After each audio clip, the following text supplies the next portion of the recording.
Ya, partimos. Bueno, oficialmente, buenas noches a todas, bienvenidas. Mi nombre es Pamela Peña, directora académica de WINS Chile. Bienvenidas a nuestra segunda sesión del ciclo de charlas WINS 2026, el que hemos definido Conectando el futuro logístico. Hoy el mapa logístico se está redibujando en tiempo real. Los invito a analizar cómo la geopolítica redefine el paso de las mercancías. Algunos datos. El 80% del comercio mundial se mueve por el mar. Actuales desafíos, los canales tradicionales enfrentan crisis climáticas y conflictos. En lo futuro, emergencias en nuevas rutas y reconfiguración de centros logísticos. El objetivo de esta sesión es analizar el riesgo y las oportunidades para la toma de decisiones estratégicas. Hoy nos acompaña una destacada académica, investigadora y líder en el ambiente del comercio exterior y la logística portuaria en Chile, Daniela de Luca Navarrete.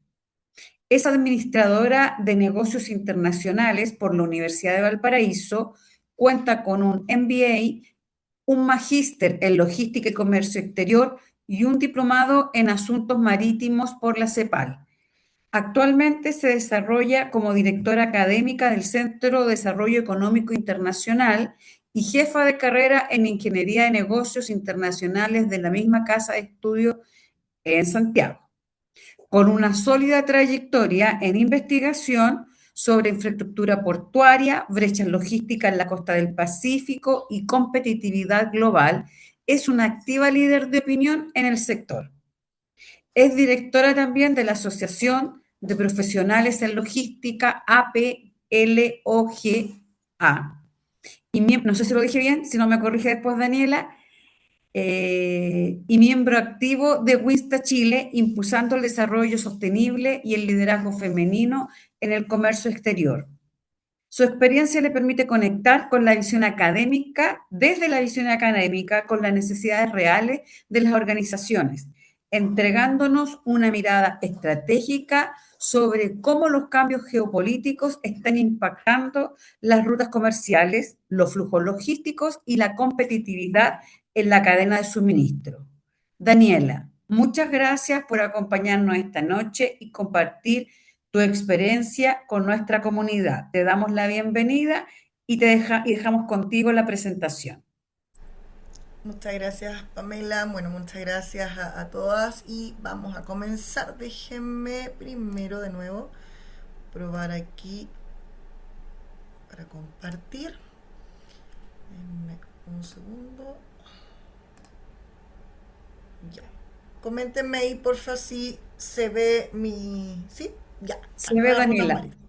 ¿Te acomoda que Perfecto. te vayan haciendo las preguntas inmediatamente o las dejamos hacia el final? ¿Cómo te acomoda más? Mejor inmediatamente porque así no es solo un monólogo, la idea justamente es que vayamos Perfecto. conversando. Yo aquí Vale. traigo, en realidad yo creo que las preguntas se las voy a hacer yo a ustedes porque traigo más dudas que certezas. Y vamos a ir viendo acá qué es lo que vamos a hablar. Bueno, tal como estaba ahí, vamos a hablar de rutas marítimas, contexto geopolítico, pero no vamos a poder separarnos un poco de la operación, ¿ya? Y la idea un poco de la articulación de esta charla hoy día es, desde la operación, empezar a dar algunas miradas estratégicas geopolíticas que pasan frente a nuestros ojos y muy pocas veces digamos, el apagar incendios, decimos aquí en Chile, ¿no? El estar todo el día batallando con la operación, a veces no nos permiten visualizar qué es lo que se está fraguando o articulando en la industria.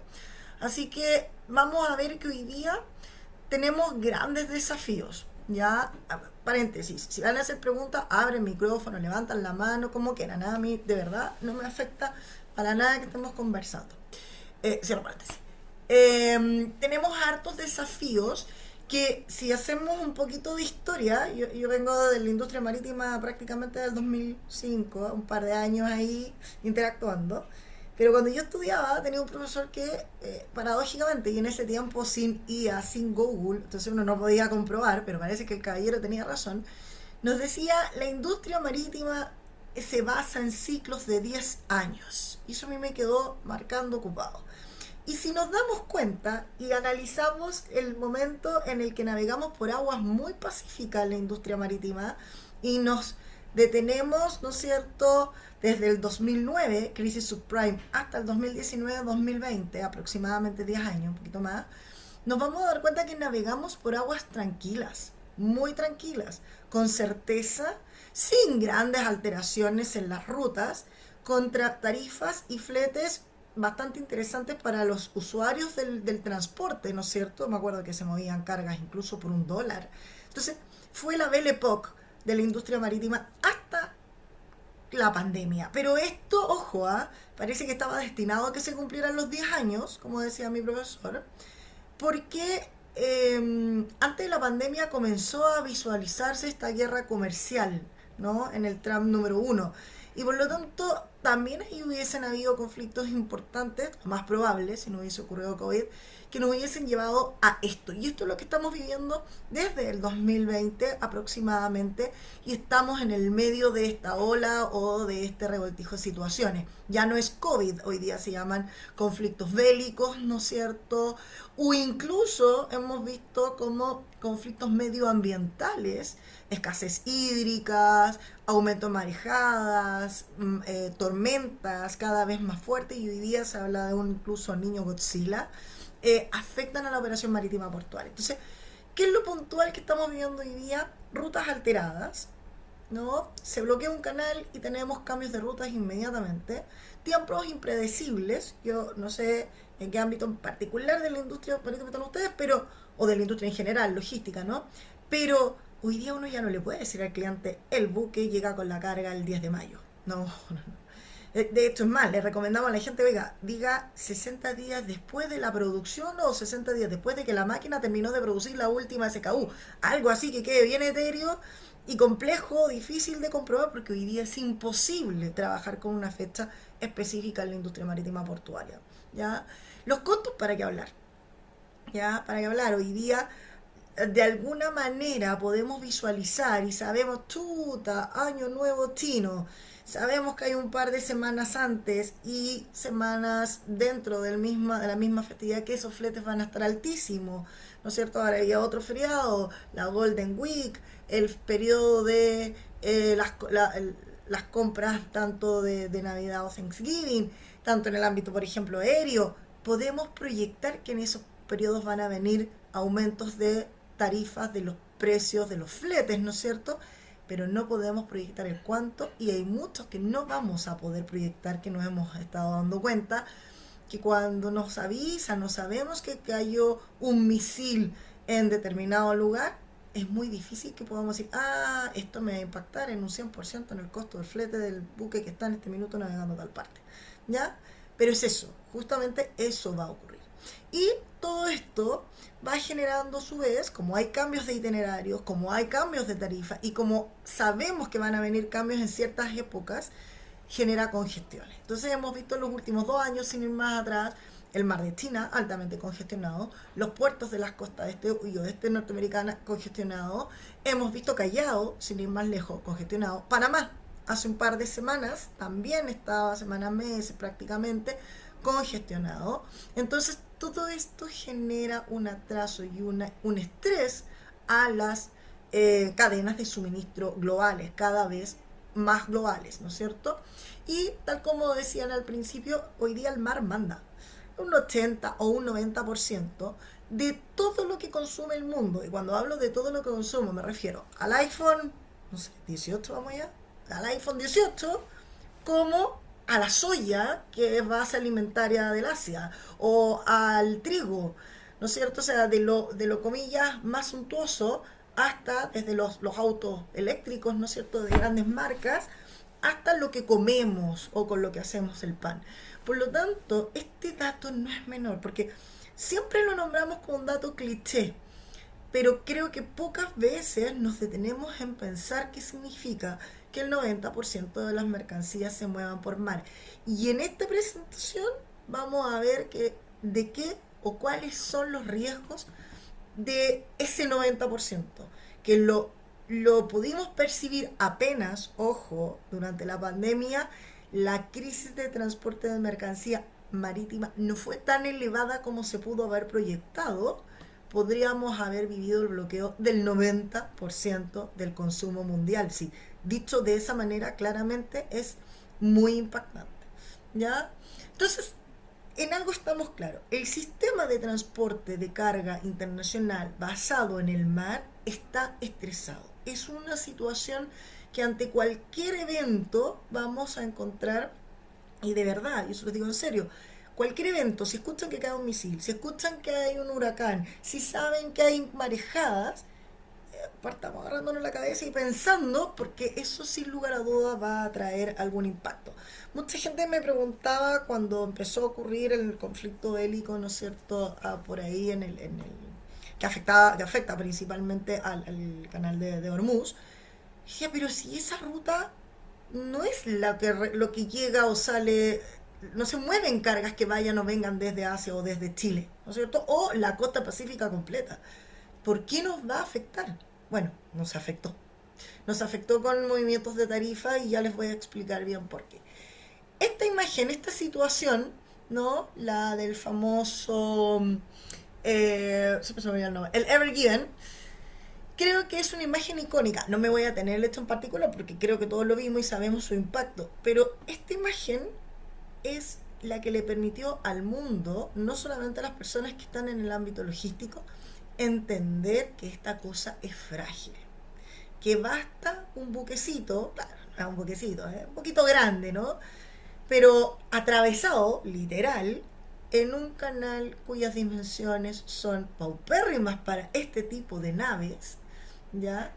Para poder temer que el comercio mundial estaba bloqueado y para empezar a echar a andar la calculadora en los costos y en las pérdidas, que fueron casi 10.000 millones de dólares por día. O sea, esta imagen refleja justamente el elevado estrés de la industria marítima del 90% de los elementos que consumimos.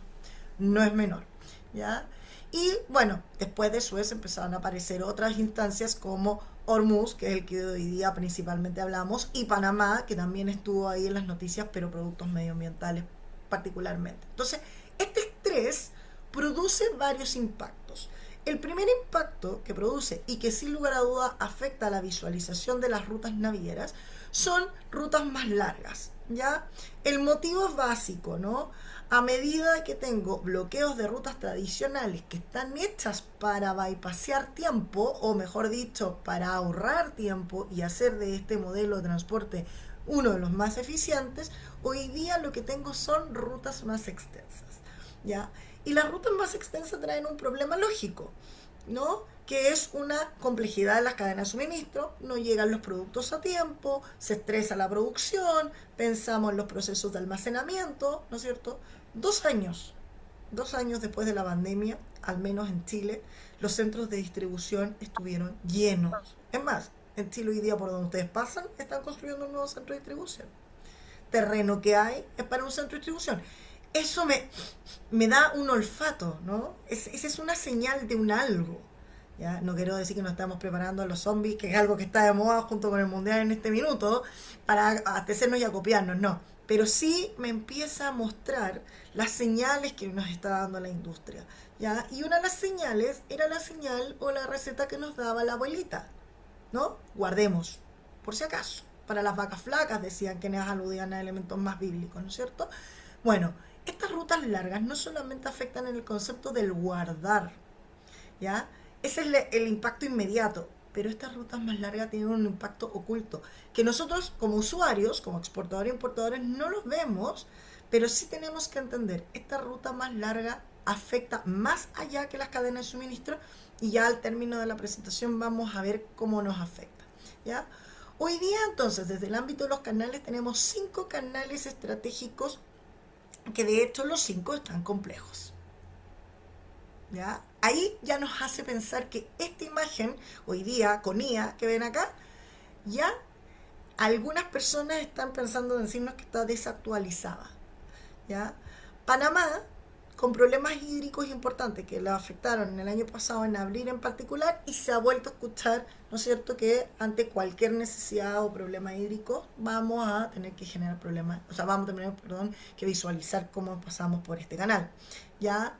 Hormuz, hoy día, recién ayer, ya se da un respiro, se anuncia, ¿no es cierto?, que va a haber una apertura gradual, pero hace 3 semanas atrás estaba en pleno conflicto, con un viernes que salía una noticia de que se iba a firmar un acuerdo y un lunes que los iraníes decían que no, y así nos llevamos prácticamente los últimos 3 meses. ¿Ya? Y eso obviamente alterando las cargas porque los buques mercantes particularmente no pueden pasar por el peligro que involucra estar en este fuego cruzado. ¿Ya? Suez tiene problemas de infraestructura claros o graves, ¿no? Y que hace complejo incluso su cruce y deben ser solo establecidos por capitanes muy ávidos, ¿ya?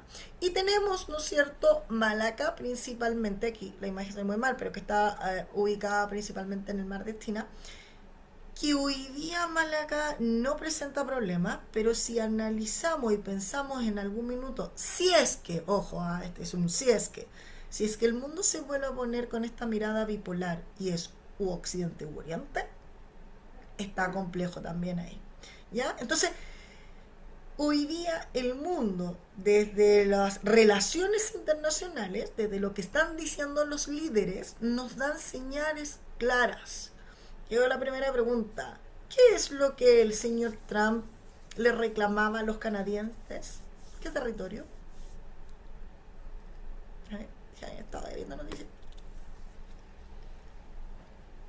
Norte, o sea, la salida del norte, por el mar del norte, para poder tener una Exactamente. ruta más directa con Europa sobre todo. Exactamente. Groenlandia, ¿no? Groenlandia en particular, con esta ruta que antiguamente el famoso paso, ¿no es cierto?, que se ocupó, se supone, para la población de América en años de la época de la era del hielo, ¿no?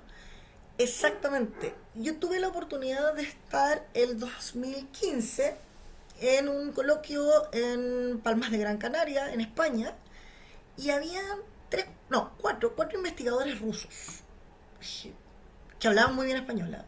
Y estos investigadores rusos iban a presentar el proyecto de la flota de rompehielos nucleares más grande del mundo, que era rusa. ¿Y para qué? No eran buques de guerra, ojo, eran buques de carga. Y estaban, desde ahí, ¿no? Yo estoy hablando 10 años atrás, yo ya vengo escuchando que hay una preparación, un poner los ojos, un estar mirando al Ártico, porque es una ruta que en función de los cambios climatológicos que estamos teniendo en el mundo, ¿no?, el deshielo particularmente, es una ruta que puede ser en un futuro relativamente cercano, atractiva. Y esa ruta me permitiría, ¿no es cierto?, ahorrarme varios de estos que dijimos que tenían ciertas complicaciones. ¿Ya? Pero complicaciones particularmente porque hay distintos credos, decisiones, religiones o etcétera. Entonces, podría, y es sin lugar a duda un análisis que hoy día se hace. ¿Ya? Cuando se generan bloqueos, ¿qué hacen los navíos? Hacen la vuelta larga, ¿no? A la historia de la Caperucita Roja. Siguen el camino largo. Y ese camino largo lo que implica, ¿no es cierto?, es más tiempo de navegación de esa nave. Y eso va a empezar a generar un colapso en la operación portuaria. Todas esas naves que antes estaban destinadas en llegar parceladas pueden que lleguen juntas en un momento tardío. Y cuando llegan las naves juntas en un momento tardío, comienza la guerra por el sitio, ¿no?, en el puerto. Y por lo tanto, eso también genera una mayor congestión, no solamente del puerto como infraestructura física, sino que también del sistema portuario de un país.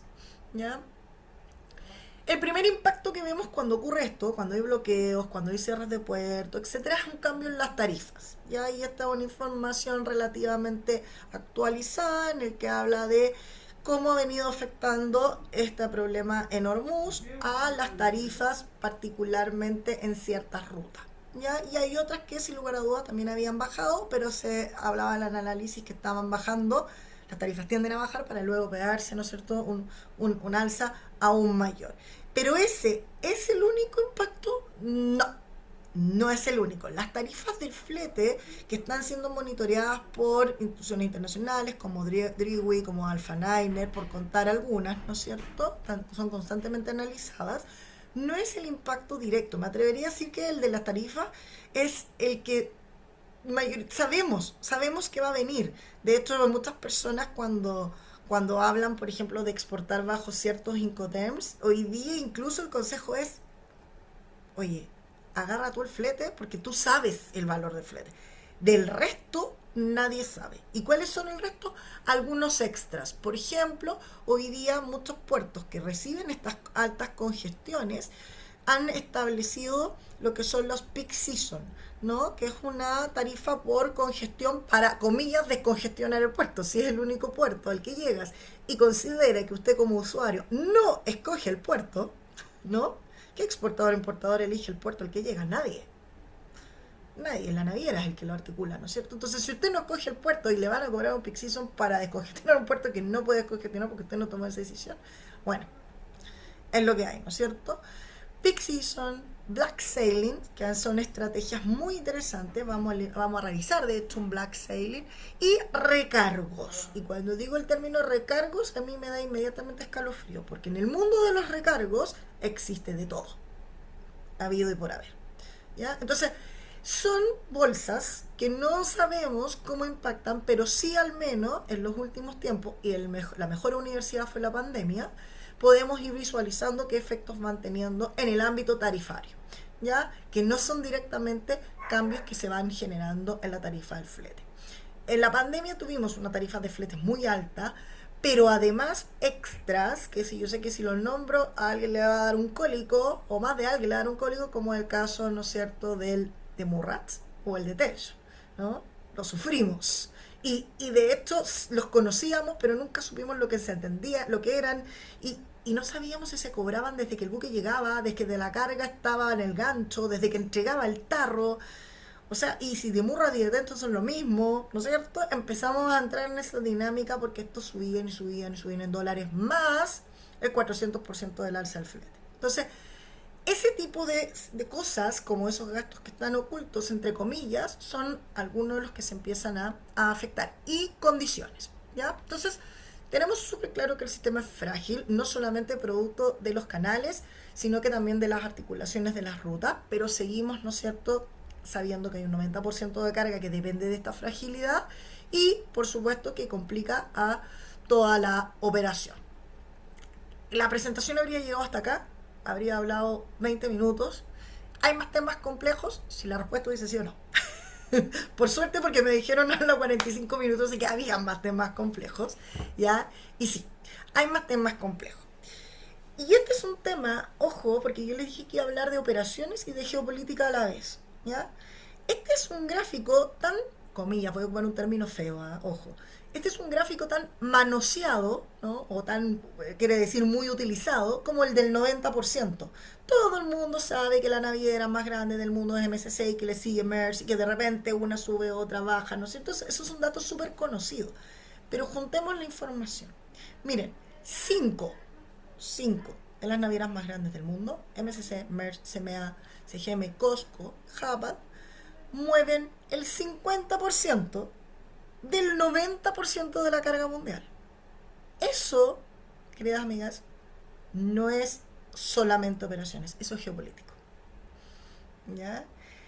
Es un oligopolio tan impactante que pensemos en el siguiente escenario. Pensemos en un país hipotético que tiene un solo puerto para abastecerse, uno solo, ¿ya?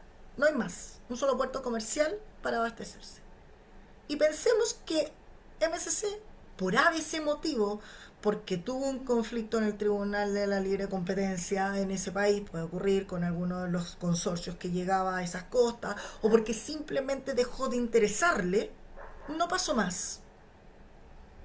¿Qué pasa con las estadísticas? Tenemos un quinto del 90% de las cargas que no van a llegar. Y ese país va a quedar desabastecido, tanto del iPhone 18 como de la harina, del maíz o de la soya.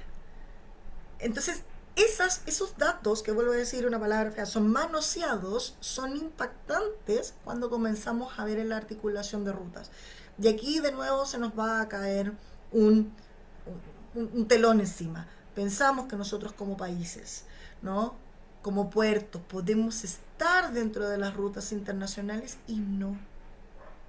Las rutas, los exportadores e importadores no escogemos los puertos. Los países no son las que se plantan en las rutas o en el diseño de las rutas navieras. Hay cosas que pueden ir ayudando, que las vamos a ver a continuación, pero no tenemos, es utópico pensar, me voy a insertar en la ruta al Pacífico porque Chile mira al Asia, no, no es así, no funciona así, ¿ya? Entonces, que el 50% de todas las cargas las muevan cinco actores es preocupante, es un tema que debemos estar constantemente visualizando. ¿Algo más? Sí, si no la presentación de nuevo habría terminado. ¿Ya?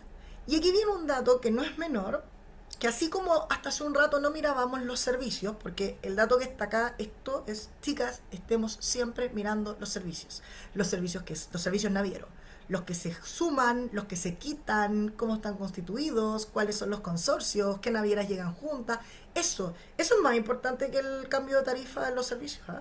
El cambio de tarifa es un coletazo momentáneo. El que ocurre, cómo se conforman, es el dato que me permite ir entendiendo esto, ¿ya? Pero otro dato no menor es este.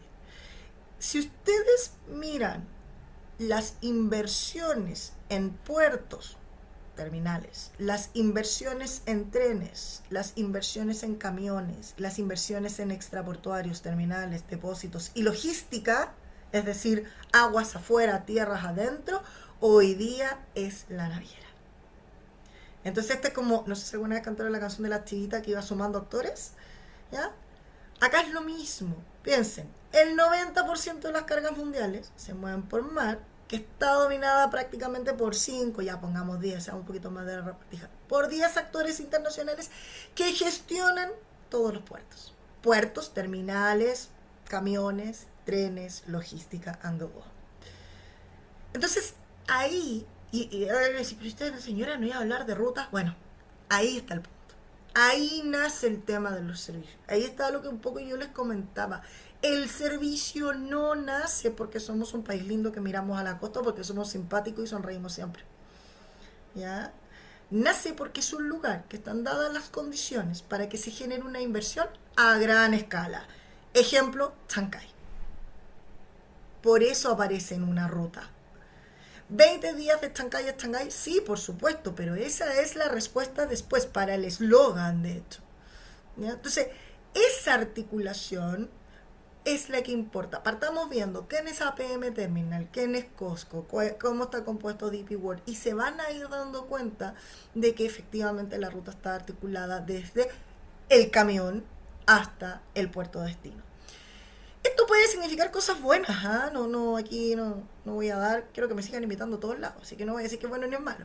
Pero, por ejemplo, la industria marítima es una industria de gran escala, de volúmenes, y puedo entender que para poder mover volúmenes de manera competitiva, con costos que no le saquen, ¿no es cierto?, la inversión a nadie, este es un buen modelo. Este modelo de las inversiones integradas verticalmente, como se les llama, ¿no es cierto?, permite claramente que el holding que sea, no voy a decir naviero en particular, pero el holding que sea puede articular la cadena y por lo tanto traspasar esos ahorros que se han materializado en las operaciones logísticas finalmente a un valor de un flete, o que yo como usuario ahora pueda mover una carga de manera más competitiva y que además el operador me permite, ¿no es cierto?, que esa carga que la hace todo el movimiento, ¿no? Y sin lugar a duda, porque se me olvidó nombrar, incluso están hoy día ya los navieros integrados con los grandes forwarders, ¿ya? Panalpina, Disby, etcétera, también están integrados a estos navieros con estos terminales, etcétera, etcétera, etcétera, ¿ya? Entonces, desde ese punto de vista, sí, puede ser un buen modelo, no estoy diciendo que no lo sea, pero también es peligroso, ¿ya? Por lo mismo. Si ustedes tienen la oportunidad de ver alguna noticia, en Chile la semana pasada esto se puso en discusión, se hace referencia al porcentaje de inversión en infraestructura portuaria. Chile es uno de los únicos países que dejó, comillas, de nuevo un término feo, amarrado, es decir, es como un candado, quienes puedan participar del proceso de inversión en función de la cantidad de recursos que se lleva en función de tocar la carga. Y en Chile el naviero no invierte en los puertos, sí el agente naviero. Pero eso lo dejamos, esa comidilla la dejamos para otro día. ¿Ya? Entonces, me pregunto yo, y se las dejo acá planteadas, ¿será eso a lo mejor el motivo por el cual Chile no genera un hub portuario? Naviera va a invertir en un lugar en el que no puede desarrollar toda la cadena y por lo tanto no puede articular una ruta. Entonces mejor me quedo con este puerto porque tengo que llegar, pero ¿no es cierto? De toque y despegue y no me relaciono más, no invierto más y no genero más desarrollo logístico. Son algunas de las preguntas. Estas son prácticamente preguntas hipotéticas, ¿no? Pero que podríamos responderlas si hacemos un estudio al respecto. ¿Ya? Y por lo tanto me puse a pensar y le pedí a la ella, mira, dime, yo conozco lugares que son interesantes en inversión portuaria y que de repente no lo sabemos. Y ahí me acordé del Caribe. El Caribe, uno dice, bueno, pues el Caribe no tiene un gran volumen de carga, ¿no? Si esto fuera, si construir puertos y establecer rutas va solamente por las cargas, por el volumen, el Caribe no cumple ese objetivo. Pero el Caribe tiene una ubicación estratégica y muchos de los consolidados, ¿no? de las instalaciones portuarias importantes, con actores importantes, APM, por ejemplo, Freeport, etcétera, están posicionados en el Caribe por su ubicación previa al Canal de Panamá. Y desde ahí se generan muchos servicios feeder. Entonces, se articula este modelo grande para pasar, ¿no es cierto?, servicios pequeños. Ya, el Caribe en nuestras costas, la gran mayoría que estamos acá lo conocemos. Vámonos a otro lugar. África. Hace un tiempo, el Africa Defense Forum levantó así con una cejita media levantada, yo no la sé levantar, pero ahí hizo ahí un gesto medio en cuanto a las inversiones chinas en los puertos africanos. Todos los círculos negritos tienen alguna relación, no necesariamente es inversión extranjera directa, o puede ser también hacia consolidados, ¿no es cierto?, chinas en puertos africanos.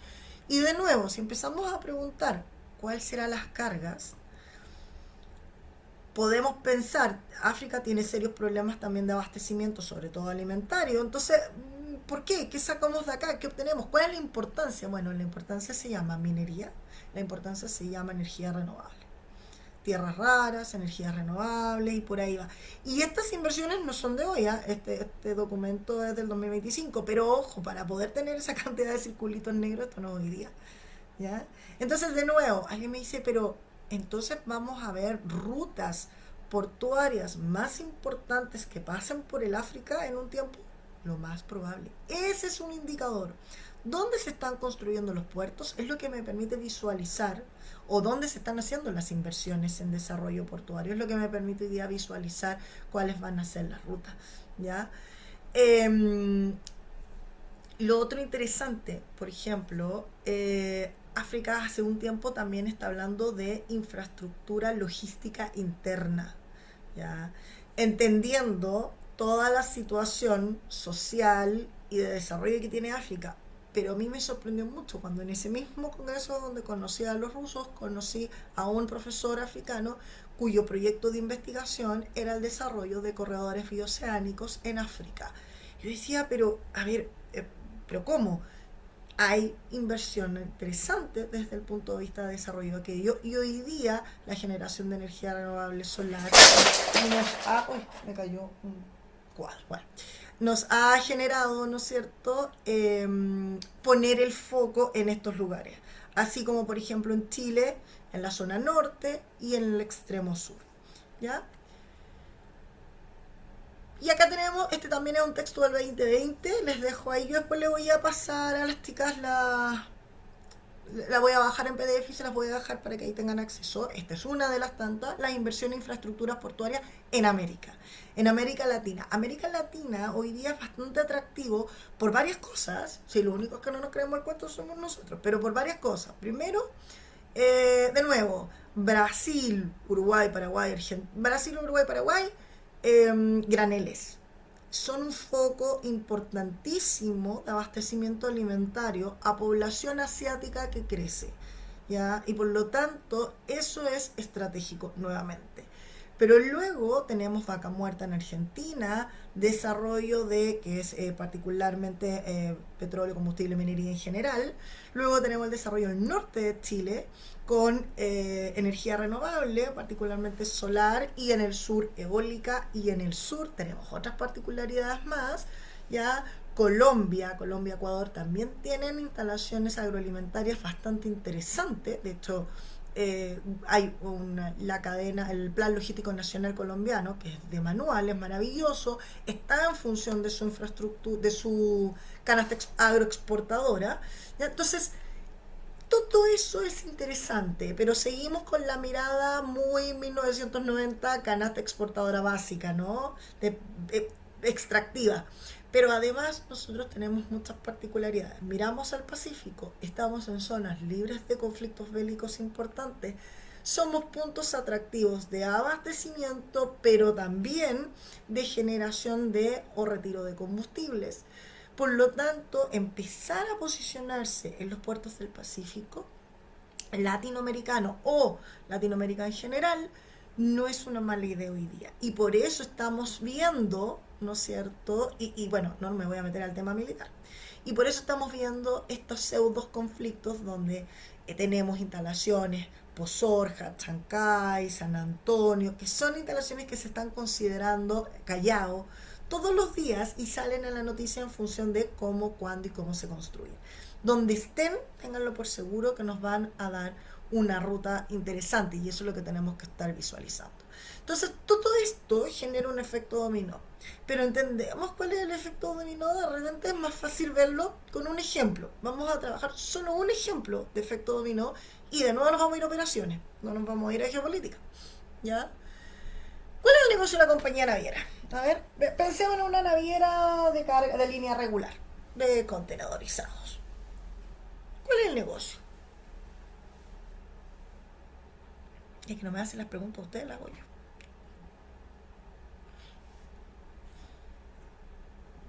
¿No? Podemos pensar que el negocio está en mover carga de un punto A a un punto B. ¿Ya? Y esa es la idea, me atrevería a decir, más altruista. ¿Ya? Pero con la pandemia nos dimos cuenta de algo. El negocio de la compañía naviera, además de mover carga, cobrar el flete, etcétera, está en mover el tarro o la unidad de transporte. ¿Por qué? Cuando hay una disrupción, ¿saben qué les dije? Perdemos tiempo, hay rutas más largas y eso genera un problema que es el estrés de las cadenas de suministro. Ok, pero hay otro problema, les dije. Y este es el otro problema. Aquellos lugares a los cuales yo voy a llegar y el tarro se va a demorar en ser devuelto, los elimino. Son lugares ineficientes. Si tengo la congestión, porque no tengo el puerto de Hormuz habilitado, tengo que dar la vuelta larga por el Cuerno de África y llego al puerto que voy a llegar, que va a haber congestión y que voy a entregar el tarro y que ese tarro además se va a demorar 20 días en ser devuelto, o sea, sumémosle, me demoré 20 días extras en ruta más 20 días en la devolución del tarro, tengo 40 días.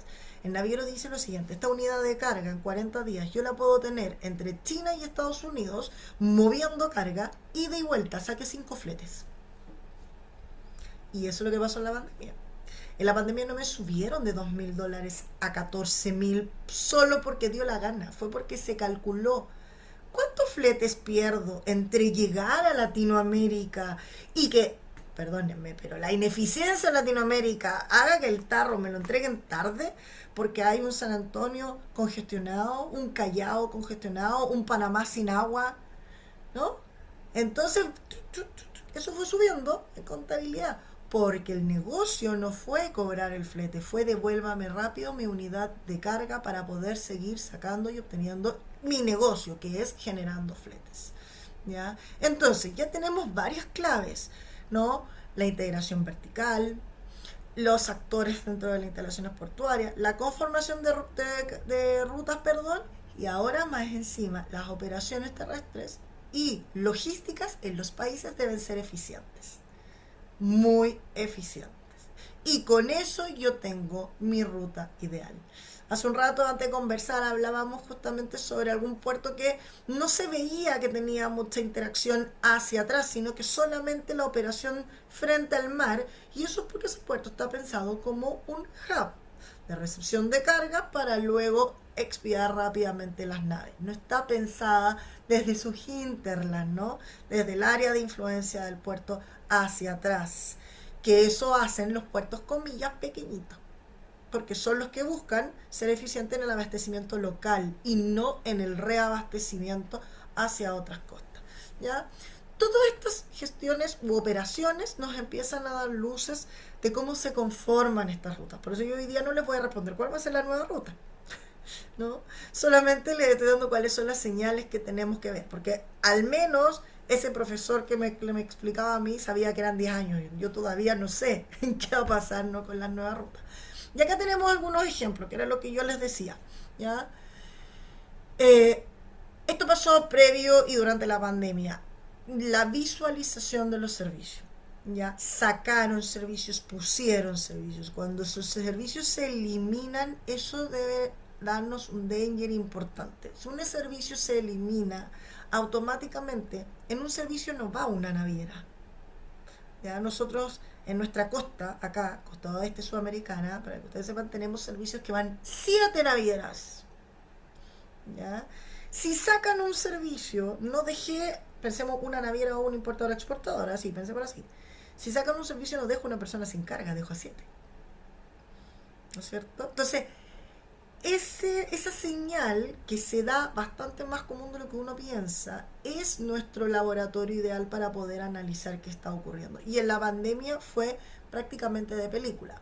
Otro elemento a los que recurren las navieras cuando hay estrés de las cadenas de suministro, y acuérdense que los estrés tienden a durar 10 años, estamos viendo en este del 2020, ojo, ya, son este tipo de cosas, ya, estos guiones que se ven acá, estos son los black sailing famosos, que no es una cancelación de una recalada. Acá tenemos, por ejemplo, cancelación de una recalada, ya, en esta nave. Lo que tenemos acá es un black sailing, es decir, omitimos la recalada completa de un buque. ¿Ya? Y esto también es una señal potente. Cuando vemos eso, y ahí está la respuesta de por qué nos afectó Hormuz, ¿ya? Cuando vemos esto es porque saqué buques o saqué un buque de tus puertos porque me sirve en otros en este momento. Y por eso nos afectó a nosotros Hormuz. No porque las cargas que pasen por ahí lleguen o salgan de nuestros puertos, sino que porque había que ahora dar una vuelta más larga, saco buques de este escenario y los ubico al otro para que haya más buques con más frecuencia dando vueltas más largas. Y o cancelo servicio, que es lo más dramático, o cancelo recaladas y por último ese buque lo dejo dando vueltas por otro lado un poco más cercano. ¿Ya? Eso, ley de economía, oferta y demanda básica. Si yo disminuyo la oferta y mantengo la demanda, estas curvas tienden a ajustarse hacia arriba y el punto de inflexión se llama precio, ¿no? Y el precio se ajustó hacia arriba, que es lo que no pasó desde el 2009 hasta el 2020. Ya bajó la demanda, que fue porque hubo una crisis económica, el mundo se contrajo, aumentó la oferta, porque no sé si ustedes se acuerdan del 2009, pero todas las navieras estaban mandándose a construir los buques que se llamaban los triple E, los de triple generación. Estaba Lema, Maersk, que eran buques triple E, los más grandes, los primeros de 14.000 metros, 14.000 teus, de ahí y más, ¿ya?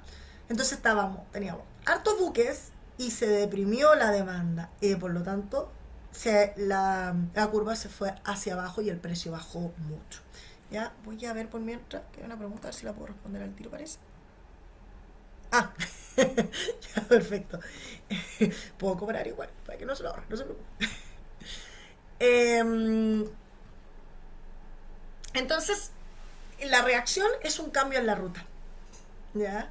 Cuando vemos siempre, por favor, va a pasar esto, va a haber un alza en tarifas, sí, lo sabemos, pero veamos la ruta. Eso es lo más preocupante. Vamos y veamos la ruta, veamos cómo se comportan los servicios y veamos cómo esto están interactuando. ¿Hay oportunidades? No funciona el tiempo, voy a echar a andar la máquina. ¿Hay oportunidades? Sí, hay oportunidades. En la pandemia surge el concepto del nearshoring, que es una oportunidad regional, es decir, producir, consumir y distribuir dentro de la región. ¿Ya? Esto, sin lugar a dudas, permite Por ejemplo, hacer menos peligrosas las cadenas de suministro, por supuesto, porque no estoy importando todo solo de China, ¿no? Y tengo una reacción acá. También permite establecer una estructura. Sabemos que como Latinoamérica y este flagelo del pensamiento de la cadena extractiva y no productiva, a lo mejor sería muy difícil, aun cuando conviviéramos todas las economías latinoamericanas, tener acceso a ciertos productos, ¿no? Pero se puede planificar el nearshoring también desde el ámbito del almacenamiento. Y ahí venía el otro tips que les decía, acopiar. Importar, acopiar y redistribuir en Latinoamérica no es una mala idea, ¿ya? Y eso permitiría tanto un mejor modelo de negocio y permitiría también visualizar otros factores como las rutas marítimas a corta distancia. Estos son conceptos que maneja, por ejemplo, la Unión Europea que en Latinoamérica no han entrado mucho y son muy interesantes. Pensar en los modelos de transporte marítimo de alimentadores. Cuando a Chile le dicen, oye, tus puertos van a ser feeder, nosotros nos baja una pena terrible y se nos cae todo el orgullo. Pero ojo, pensemos en el Caribe. Puede ser un modelo, no digo que sea el modelo, pero puede ser un sistema de ruta, comillas, que venga a cubrir las necesidades que estemos enfrentando, ¿ya? Y otro modelo que es el de integración regional a través de corredores bioceánicos, que también es bastante atractivo hoy día para poder transformarlo. Pero también hay desafíos. Esta imagen es antigua, ojo, esta la saqué también de un profe que la tenía en una transparencia, y no sé si ustedes se acuerdan de ese concepto, ¿ya? Pero no ha cambiado, que eso es lo más triste. Por eso la sigo mostrando antigua y las invito a que la busquen moderna. Está igual. Esta es la integración norteamericana a través del sistema de carreteras y ferroviario, desde México a Canadá. Tengamos el señor que esté arriba en el norte, que esté de acuerdo, en contra del Temex, ya, lo que sea. No nos vamos a meter en ese tema tan geopolítico. Pero es lo que hay. Miremos Latinoamérica. No hay integración, entonces es imposible que tengamos un nearshoring o que tengamos un sistema de integrado que con ese tipo de infraestructura e interconexión de cargas.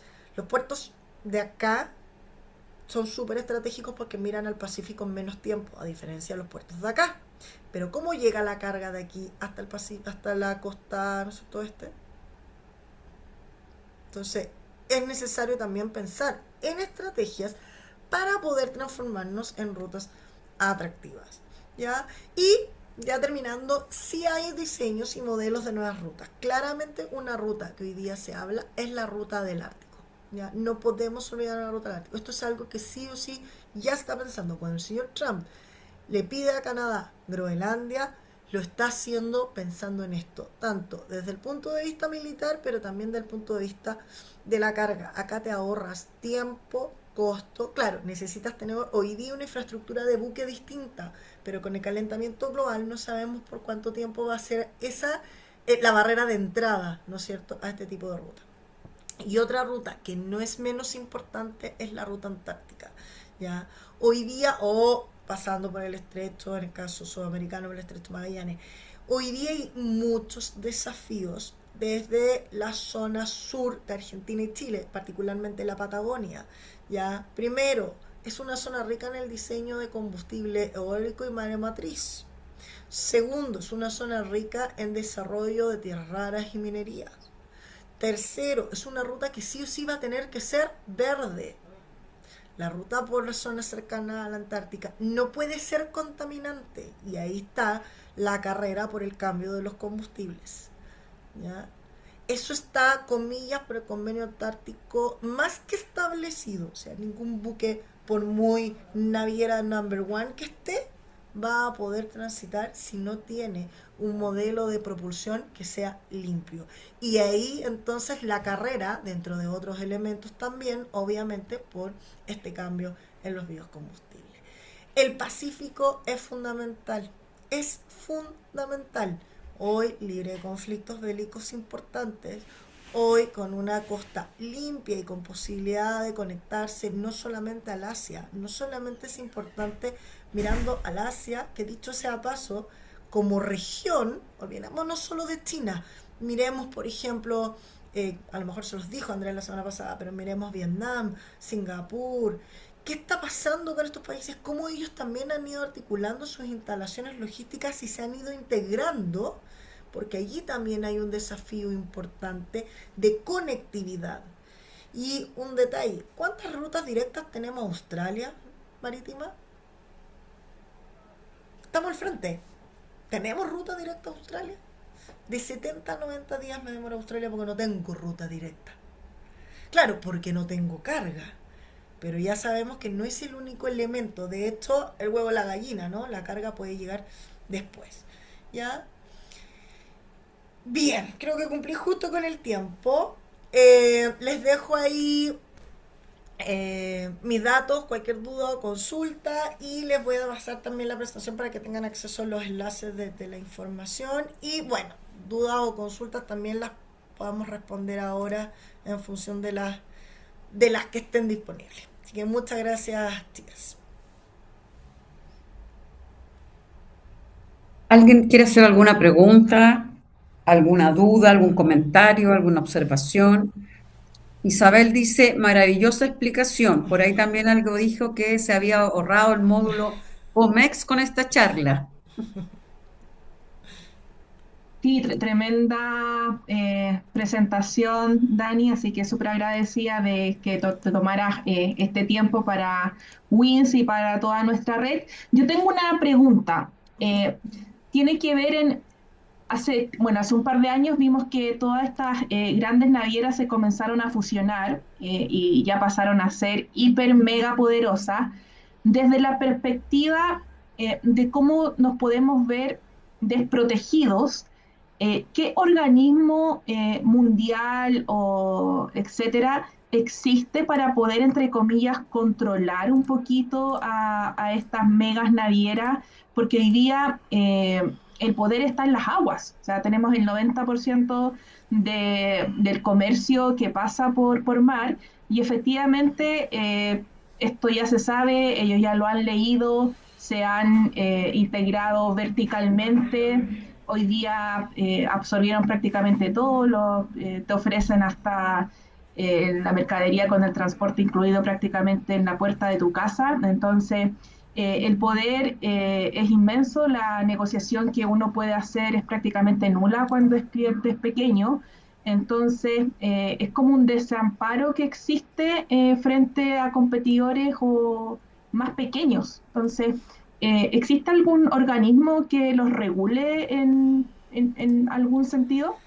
Ese trabajo a nivel de los distintos países es de los, no se llaman comités, de las comisiones anticompetencia. ¿Ya? En particular, se presentan, por ejemplo, los consorcios y los países pueden rechazar o aceptar que participen o no. Eso, grandes rasgos.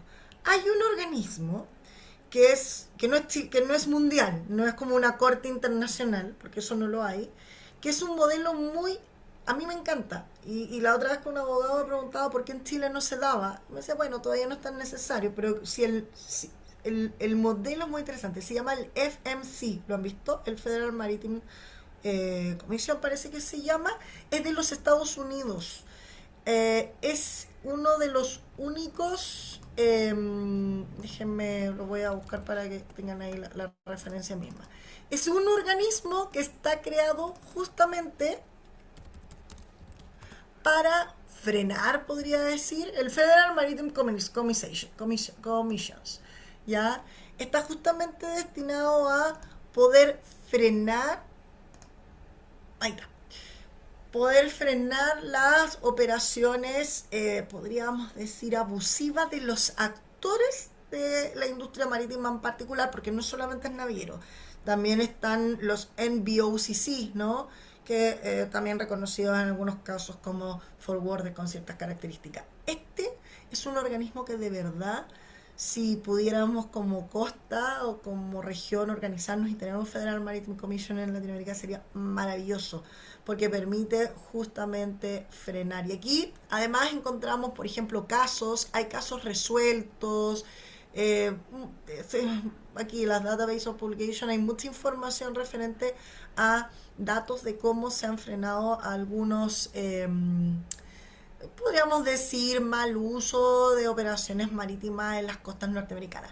A nivel internacional, no, no hay. Que haya como un tribunal de la Haya y dices tú al respecto, no, no lo hay.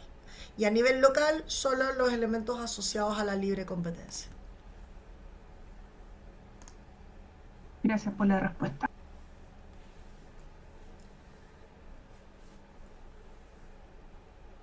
Bueno, si no, por ahí siguen habiendo comentarios, mil gracias por esta tremenda presentación, dice Claudia Elizabeth, muchas gracias por la información, espero contar con la presentación, ya que ingresó un poquito más tarde.